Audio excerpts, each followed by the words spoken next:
Welcome to Time to Press Pause, real life stories from the C-suite. I'm your host, Ellen Williams, CEO of The Salient Strategist, and my guest today is Jennifer Gulbrand, founder of Embody Your Essence. We discuss how the relentless pursuit of success and living up to societal standards often contributes to feeling lost rather than fulfilled, and how pressing pause and being grateful for who you are and what you have allows you to evolve. Today, Jennifer empowers women and leaders to break free from burnout and overwhelm by aligning their energy with their deepest, most authentic values. As a celebrated author, she has shared her insights in 2 published books, Embody Your Essence, Break Patterns of Suffering and Reclaim Your Joy, and SheBreathes Soul Stories, From Triumph to Transformation. As the host of SheBreathes Soul Stories podcast, Jennifer shares compelling conversations that inspire transformational change, inviting her listeners to release shame and limiting beliefs and reclaim their narratives. Welcome, Jenn, to Time to Press Pause. I'm really excited to have you here with me today. Thank you so much for having me. I'm so honored. Oh, awesome. So Jenn, you and I have had the pleasure of being on a panel together, and I found that conversation to be really interesting because the topic was self. And Yes. A lot of the Time to Press Pause episodes really do dig into how we talk to ourselves, how we think, and I'm really interested to hear, since I haven't already, what your press pause story is. Oh, yes. So there was a time not so long ago when my life maybe looked perfect on paper. I had spent 35 years leading businesses in the health and wellness space. The last 21 of those years, I had actually been co-founding and managing my own sales training company in the life sciences industry. So we were working with pharmaceutical, biotech, and medical device companies. And I always laugh because it was like I had a business partner who focused on sales, but I was like the CEO, the CFO, the marketing director, the HR director, trash man, copy fixer, all kind of all rolled into one package, right? Which I know any entrepreneurs who are listening here can relate to, right? To doing that, right? I was running at full speed, building this business that provided for my family and for my employees. And I always say to people, it fed my family, but it wasn't feeding my soul after a period of time. So it started to just feel like something was off for me. Maybe it started as a whisper or a little bit of discomfort. And then it became more of a rumbling, something I just didn't feel was right. And then I started to get this sort of deep inner knowing that the life that I had worked so hard to build was no longer aligning with who I was becoming next. I had spent so many years like training other people on performance and strategy and communication, yet I felt super disconnected from my own inner truth. I had checked all the boxes, but I felt kind of empty inside. And so I started to look at that and look at my life and these nonstop demands, the lack of time that I had for myself, and really this feeling of losing myself in this relentless pursuit of success. I realized I had built something that I guess no longer nourished me completely. And I was kind of in this survival mode, and I had been serving everyone else and not myself. And that's when I knew I had to stop. I had to press that pause button. And that wasn't easy because there's this pressure that we have to keep going. And that's so ingrained in us. Our culture rewards hustle, right? It doesn't reward stillness. But I knew I just couldn't keep going. I really started to make big changes in my life. And what did that look like? So I created stillness, something I had never given myself permission to have before. I turned inward. I started to go to yoga classes. I learned about mindfulness and meditation and somatics and body movement and energy work and breath work. and sound healing and all these things that considered woo-woo at the time. And I realized that by kind of relearning this part of myself, I was able to create space, allow myself to feel all those things that I had kind of been stuffing down or numbing myself by keeping so busy. So that was really important to me, this sort of rediscovery of stillness. I also started to, I think, connect more deeply with myself. I asked big questions. What do I really want? What is my purpose beyond this business? And how did I do that? I journaled and I meditated and I listened more carefully to that voice inside of my head that I had probably been ignoring for some time, as we do. In 2016, I still owned this corporate business. I took this huge leap of faith and I started the SheBreathes Balance Women's Collaborative. Now, this was designed to be a heart-centered space at the time just for women. I was really focused on promoting self-care and sisterhood and support. This is back in 2016. So this is like I started creating this, and that was my nights and weekends sort of side hustle while I still had this corporate business. And this is when the light bulb went off in my head, because the more I did that work on the side, the more I started to feel like myself again. And then 4 years later, I took another big leap of faith. My business partner was ready to retire. And so we decided to sell the sales training company. And we got all of our employees into a fantastic position with I like to call them a friendly, competitive company. And I ended the year 2019 all ready to take my new concept forward. And my new concept was to take all of these things I'd been doing for women and create a more expansive facility down the hall. I actually tripled my space. And I wanted to rename it the We Breathe Wellness Center because I wanted the space to be inclusive for all beings, regardless of how they identified, for them to come for community and healing and connection and purpose. And that was March 1st of 2020. So you all know what happens next, right? 12 days later, pretty much the world shut down. And so I got lots of stillness and lots of opportunity to think about this transition that I was making.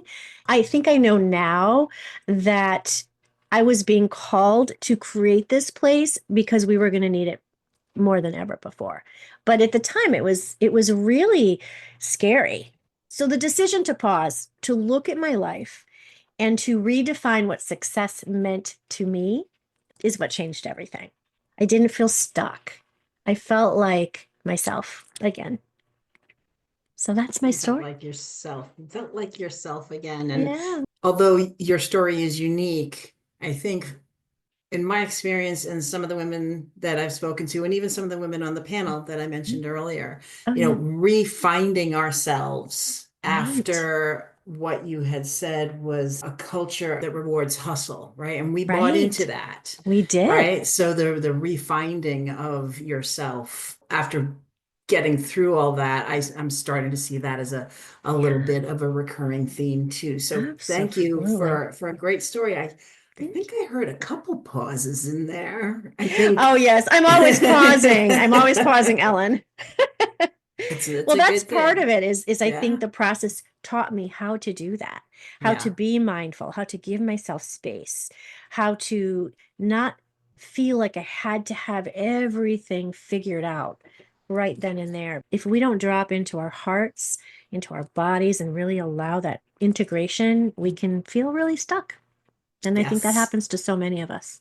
I Mm. agree. I want to ask you, Yeah. you phrased it really interestingly. You said it started as a whisper Yeah. and then a discomfort and then a rumbling and then a Yeah. deep inner knowing. Mm. How long was that going on before you finally said, Mm. I need to step back and pause and figure out how to get Yeah. to that next step? Well, like everything, it was an ongoing journey, right? I mean, I had that company for 21 years, and I believe it was around, I'm going to say halfway through that I started dabbling with what is yoga, what is meditation, what is this mindfulness, and what is Reiki? All these things that were not well known to me. And so it took me a good 10 years to start to, I mean, I'm being completely truthful. But then when I hit 50, I was like, whoa, whoa. And also, the other thing that happened is I lost a really good friend to stage 4 non smoking lung cancer. She was 54 years old. And that's when I just was like, what am I doing? Like that was like like everything shifted for me. And I kind of talked to myself pretty directly and said, enough of this making excuses for yourself. Life is too short. And so I believe that going through that loss with her was like the pivotal moment where I know it was where I was like, that's it. I'm changing everything. Whatever happens that makes you truly realize life is short. And Right? many times, unfortunately, it's something as impactful as Yeah, someone's death that really absolutely. allows you to analyze your own mortality and Yeah, what have I done and what do I want to do and am I really being myself, right? yeah, So clearly. thank you for talking about the fact that it was years. I'm It starting to was. hear that too, that this isn't Yeah, like, hey, this isn't working. I'm going to make a change. This isn't absolutely. working, but I have no idea what to do. And I'm going to continue this path until it gets to the point where it's not working to such a degree that I have to make a change. But Yeah. it's been leading up to that. And it becomes that self-realization that Well, it's time to change. and you know what happens, right? We get in our heads like, who am I to think I can do this? All that imposter syndrome stuff starts to surface. Why am I not happy with what I have, right? Why can't I just be grateful? I Ah, work so yes. hard. And it's those narratives that we grow up with, those limiting beliefs, those narratives. In the back of our head, we're hearing all that stuff that is designed to quote unquote protect us. But I think that when we learn to kind of quiet that noise and really go into our own soul and not those narratives, I think that's when we can start to find the courage to move some of that away and be brave. And be brave. Yeah. You said, why can't I just be grateful? Mhm. And that's a interesting topic because It as sure is. kids, you're like, be grateful for what you have, right? Yeah. And think of Yep. those who don't have what you have. And there's value to that. Absolutely. And now, in the last, well, for me personally, in the last few years, there is a movement of being grateful, waking up and be grateful for It's very something, even important. if it's simple. Yeah. So, although we're talking about, oh, you should just be grateful, it's not in a way in which this should be limiting. Exactly. Exactly. So true. Yeah, I would agree with you. I mean, I teach gratitude. I feel like it's very important. So much of everything in our mental health and well-being is about mindset and being in the present moment. We talk about the pause. Let's be here now and really look at what we have.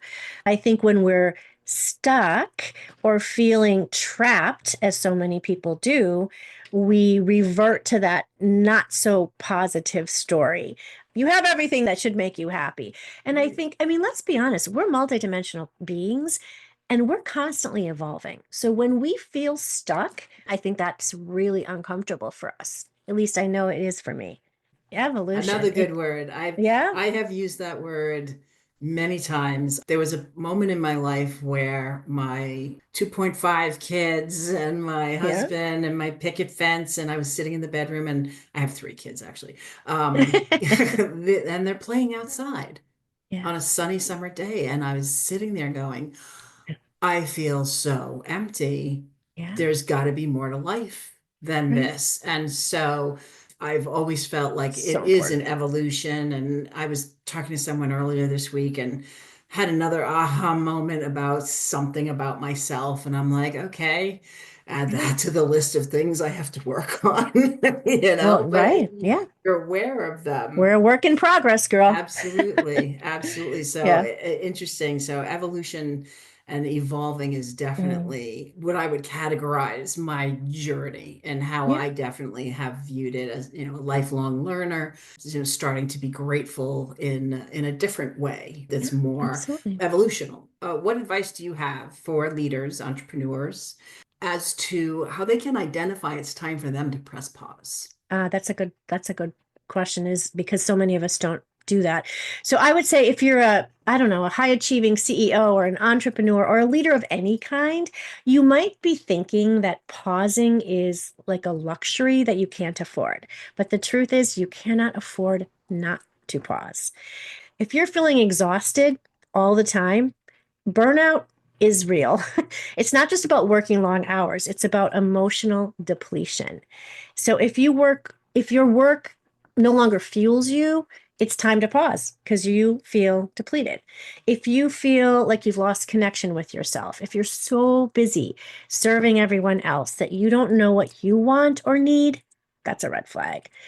If you're always on autopilot, if everything like blurs together and you're going through the motions, that's a good time to pause and say, wow, do I need a reset? If you have anxiety or tension or insomnia or stomach issues, your body is trying to tell you something. Something's out of balance, so please listen to it. I would say that pressing pause, it doesn't mean giving up. It means giving yourself permission to realign. I think sometimes the most powerful thing a leader can do is to stop, reflect, and make space for the next evolution of themselves. There's that word again. I think it's really important. Ask yourself questions. Where in your life do you need to press pause? What could shift if you allowed yourself some space to kind of recalibrate? What version of yourself is waiting to be rediscovered? The answers are always inside of us. We just need to learn how to listen. And that's what this is all about, in my opinion. The answers are always inside of us. I love that. They are. Was speaking with someone about introspection, and they said, it's just you and yourself in the room. Right. And I was like, right? It's an inside job. It's an inside job. We're so used to looking externally, right? What do other people think? How are they going to perceive me? None of that really matters because you can't control any of that. Yeah, that's another lesson. Yeah, it's another podcast. But it's an inside job. It's really all about what feels in alignment to you and for you.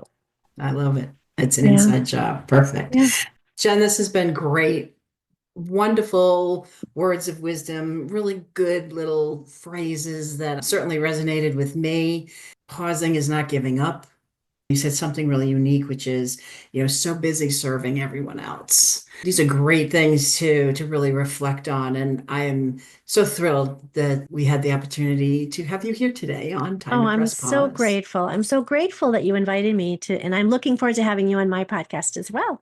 Yes, I'm looking forward to that too. Thank you. Thank you so much. Thank you for listening to this episode of Time to Press Pause. If you're interested in learning more about Jenn, visit jennGulbrand.com. That's JENNGULBRAND.com. If you're interested in learning more about me, go to thesalientstrategist.com. And please listen again wherever you listen to your podcasts.